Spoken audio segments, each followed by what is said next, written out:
some human rights groups and observers say just that.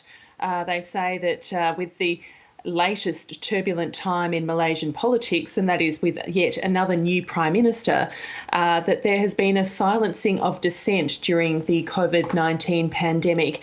They cite a range of examples in the past few months since the Prime Minister Muhyiddin Yassin took power and was sworn into office in March. There have been a series of journalists, advocates, human rights groups who have been investigated by police. As yet, no charges have been laid, but it has had what's being described as a chilling effect in a country where there did appear to be, even not that long ago, quite a progressive agenda for the government, the previous government, which of course was led by the former long-standing Prime Minister Mahathir Mohamad, who ruled for a long time before losing power to Najib Razak and then gaining power again. That plan for succession to Anwar Ibrahim, of course, fell apart, and now, unexpectedly, we have the Prime Minister Yassin, and there are concerns that he's certainly trying to show his authority, or the government he is given. He hasn't really had a chance to prove a solid majority in the 222-seat Assembly as yet, Andrew.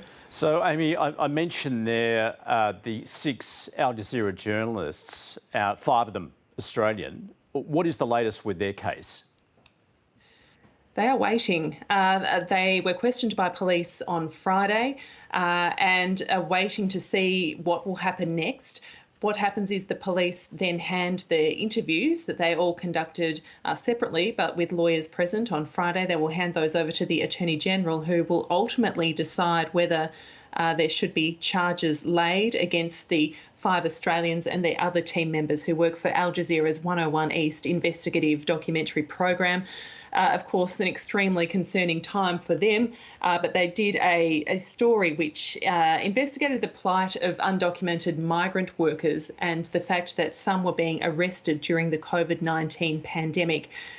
The Malaysian authorities say that story was unbalanced, unfair, and simply biased, and that they are considering laying charges of sedition, as well as defamation, as well as breaching the Media and Communications Act in that country, all of which are very serious crimes, the most serious, of course, being sedition, which carries a potential jail term or a large fine.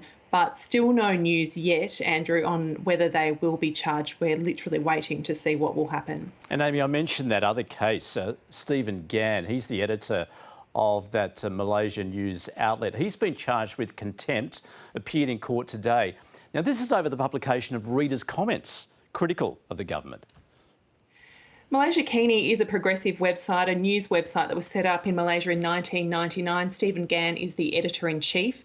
The story in question was about courts resuming operations, normal operations during the pandemic, or at least trying to resume normal operations. The story was posted online.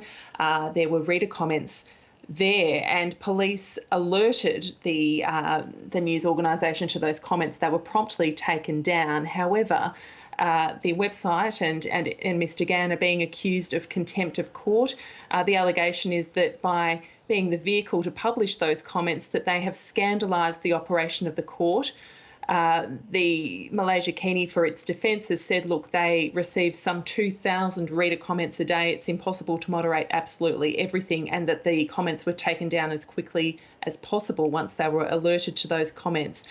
Today, Andrew, was another step in the legal process, but all we've heard today is the matter has been adjourned while the 7 judges of the federal court in Malaysia take time to deliberate over the matter. We haven't been given a further date yet, but again, a very concerning development for the Malaysian media, and human rights groups say it's a very concerning development for free press and free speech in that country. It comes off the back of others being investigated as well. There was a South China Morning Post journalists being investigated, and other advocates for tweets and other social media posts that they had put up. So some say that this points to an overall hardening on free speech in the country.